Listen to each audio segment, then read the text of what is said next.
আসসালামু আলাইকুম ওয়া রাহমাতুল্লাহি ওয়া বারাকাতুহু। ইন্নাল হামদুলিল্লাহ ওয়াসসালাতু ওয়াসসালামু আলা নবিয়িল আমিন আম্মা বা'দ। প্রিয় দর্শক, সকলকে জানাচ্ছি অনেক অনেক ভালোবাসা। মুসলিম উম্মার ধর্মীয় চেতনায় উজ্জীবিত হওয়ার দিন হলো পবিত্র আশুরা, যা আজকে উদযাপিত হচ্ছে। এই আশুরা অত্যন্ত গুরুত্বপূর্ণ একটি দিন, কেননা ইতিহাসের পাতায় হিজরি সনের প্রথম মাসের 10ম দিনকে আশুরা বলা হয় বা আশুরা বলে উদযাপিত করা হয়। এই দিনে অনেক ঘটনা রয়েছে।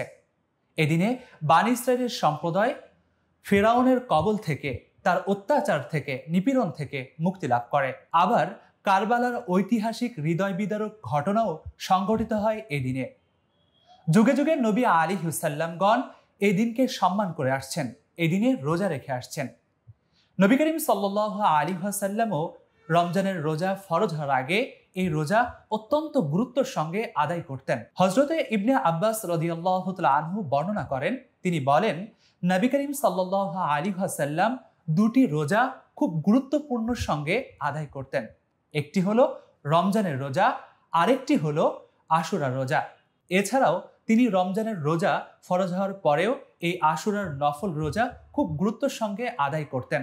বেশি বেশি নফল ইবাদত বন্দি করতেন, তাওবা ইস্তিগফার করতেন এবং বেশি বেশি আল্লাহ তাআলার কাছে দোয়া করতেন।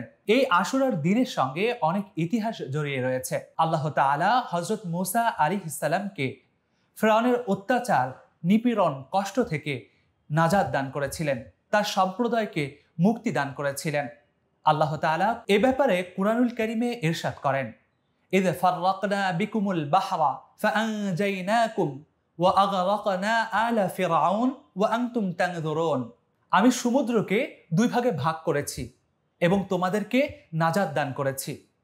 আর এর পাশাপাশি ফিরআউন এবং তার দস্যুদেরকে আমি পানির মধ্যে নিমজ্জিত করেছি, শেষ করে দিয়েছি। এটি অত্যন্ত গুরুত্বপূর্ণ একটি বিষয়, কেননা এই দিনেই আল্লাহ তাআলা এই সফলতা দান করেছিলেন বনী ইসরায়েলদেরকে। এছাড়াও এই দিনটি আল্লাহ তাআলার কাছে অত্যন্ত মর্যাদাপূর্ণ একটি দিন। এজন্য আল্লাহ তাআলা এই দিনের নামকরণ করেছেন শাহরুল্লাহ, তথা আল্লাহর মাস। কিন্তু আরবের লোকেরা এই মাসকে সাফরুল আউয়াল বলতো, তথা সফরের প্রথম মাস বলতো। তারা এই মাসকে সফরুল আউয়াল বলে তারা হারাম কাজে লিপ্ত হতো, হালাল বিষয়কেও হারাম বানাতো এবং হারাম বিষয়কেও হালাল বানাতো। এই জন্য আল্লাহ তাআলা আরবদের এই কর্মকাণ্ডকে নিশ্চিহ্ন করে দিয়ে আল্লাহ তাআলা এই মাসের নামকরণ করেন শাহরুল্লাহিল মুহাররম, তথা আল্লাহ তাআলার সম্মানিত মাস হলো এই মুহররম মাস। এই মাসের অনেক মর্যাদা রয়েছে।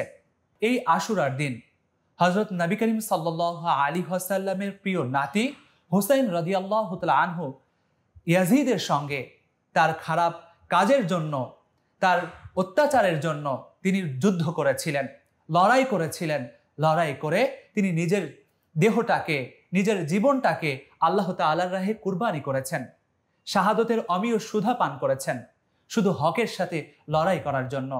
হককে কখনোই তিনি মাথা পেতে নেননি, যার ফলে তিনি অমীয় সুধা পান করেছেন এবং মুসলিমদেরকে এই বিষয়টি বারবার জাগান দিয়েছেন। সত্য মিথ্যা কখনো একত্রিত হতে পারে না, মিথ্যা কখনো জয়লাভ করতে পারে না, সত্যই জয় হবে। আল্লাহর জন্য নিজের জীবনের শেষ বিন্দু ফোঁটা দিয়ে লড়াই করতে হবে, আল্লাহর দিনকে কায়েম করতে হবে। যার ফলে আজও আমরা ইসলামের যে সৌন্দর্য খুঁজে পাচ্ছি, সেই সৌন্দর্য অনুভব করছি, দেখতে পারছি, নিজের শরীরে মাখাতে পারছি। তাই প্রিয় ভাই, এই আশুরা অত্যন্ত গুরুত্ব বহন করে। এজন্য এই দিনে বেশি বেশি ইবাদত বন্দেগী করা, যেমনভাবে স্মৃতির পাতার বিষয়গুলো লক্ষ্য রেখে আল্লাহ তাআলার কাছে দোয়া করা এবং সেই সাথে সাথে দৃঢ় মনোবল তৈরি করা, আমি যেন সবসময় সত্যের উপরে অবিচল থাকতে পারি, হকের উপরে অবিচল থাকতে পারি। এক্ষেত্রে আল্লাহ তাআলার কাছে বারবার দোয়া করতে থাকা।